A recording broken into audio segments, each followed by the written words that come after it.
All right, third topic for the day, a video titled Why You Shouldn't Sleep Around. I know, big crazy. What's Ian talking about now? I can't imagine the insults that are going to flow from all the people that are going to see this video. Just kidding. You know, I love you guys, my 31 subs. Thank you for being here. 30 subs? I don't know. You guys are great either way.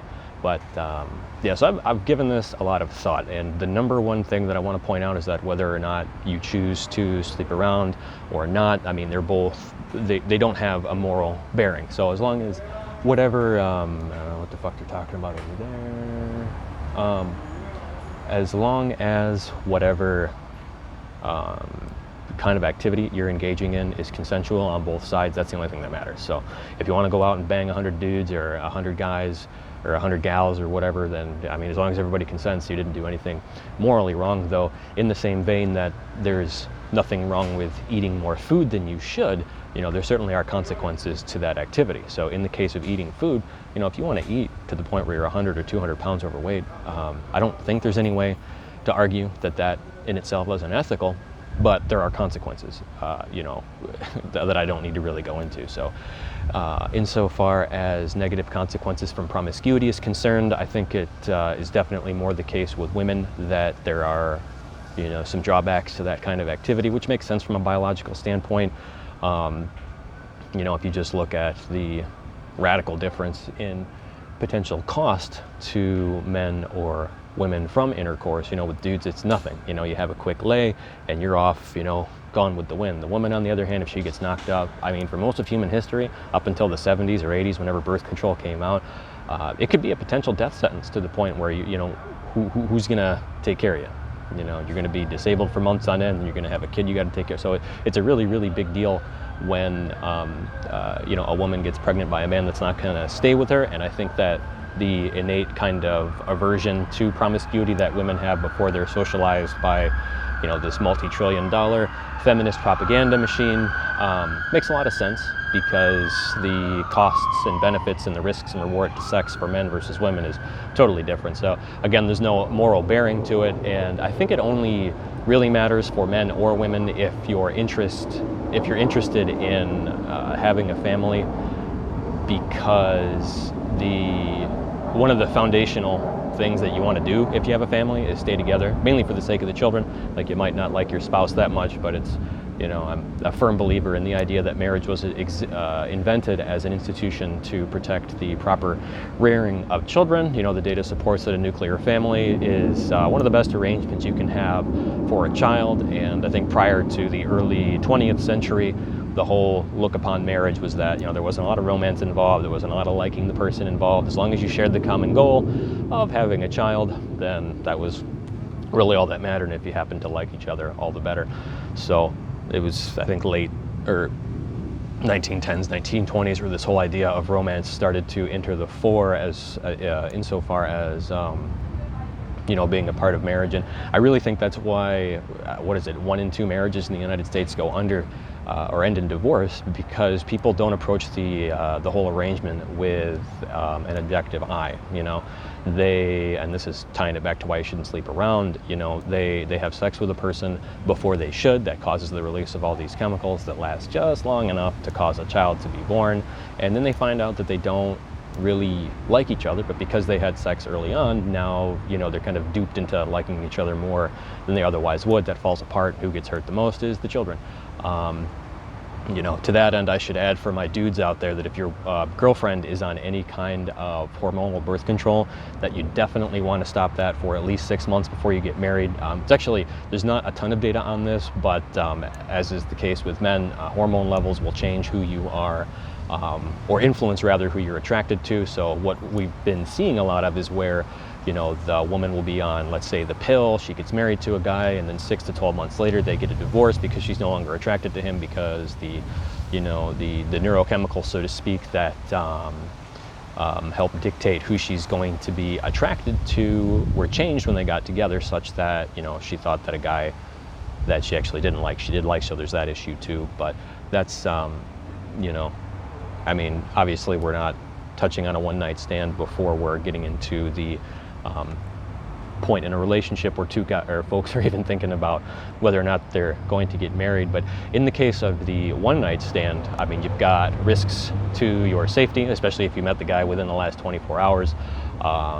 Dudes are a lot bigger and stronger than women. That's obvious. You've got risks of, contracting a venereal disease, of course, risk of pregnancy, and these are all like people will say, well, they're fairly minimal risks. But the problem is that the actual benefit to an instance of sex itself, there's literally no return on that. It's fundamentally the same as a hit from a drug or eating to feel better or what have you. It's just a little bit of momentary pleasure that you may even forget about. So it's like zero benefit,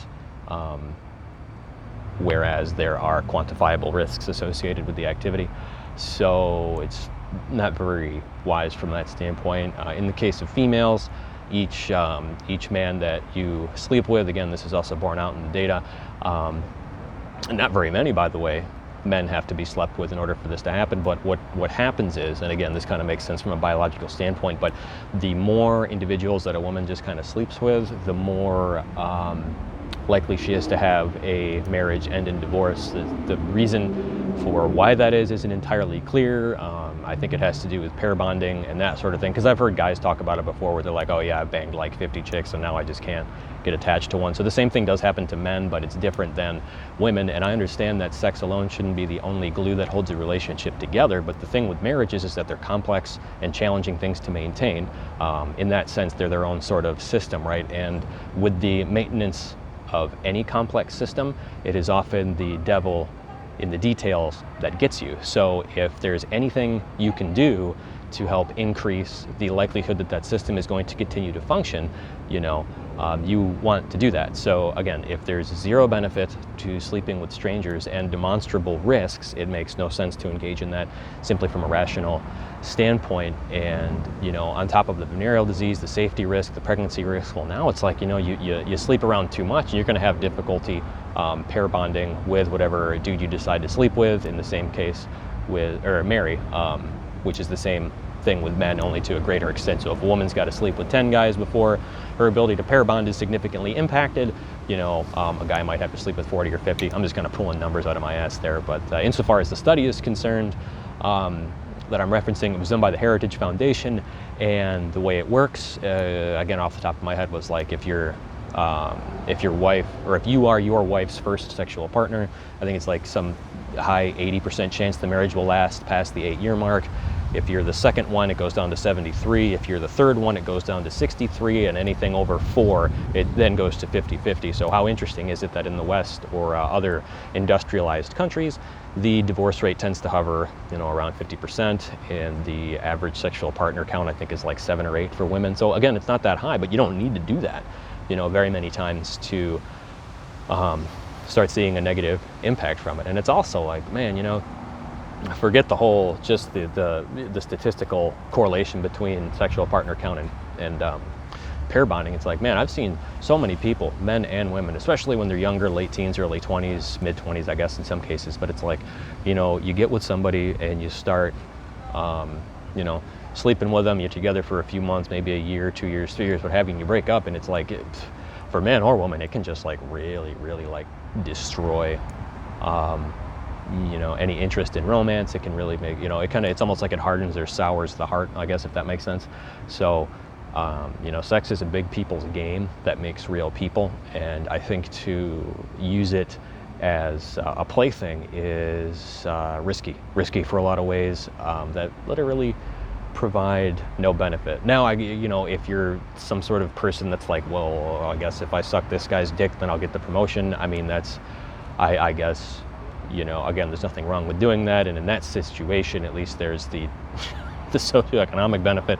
But you've got I could make a video on just the negative potential consequences from that. So, and again, I'm not saying like you got to just like, slap on the chastity belt every time you go out and like, but it's like, just be a little bit more smooth with it. And the other issue is that, at least from the standpoint of females, one complaint I hear a lot is, oh, well, he only wants me for sex, so don't give it up.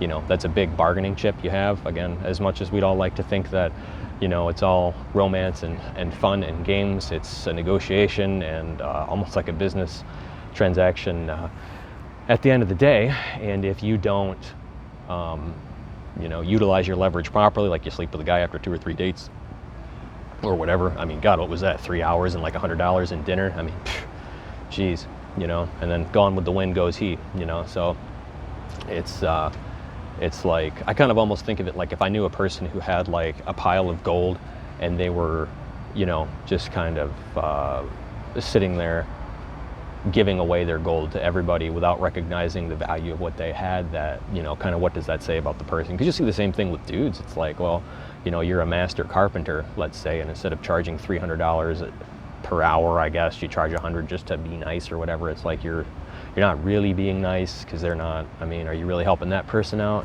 It's very, I know there's a lot of balance to it and nuance, but just kind of keep some of what I said in mind when you're out there banging around. I guess it's pretty crazy here with our younger crowd. I know I'm pretty chaste myself, though.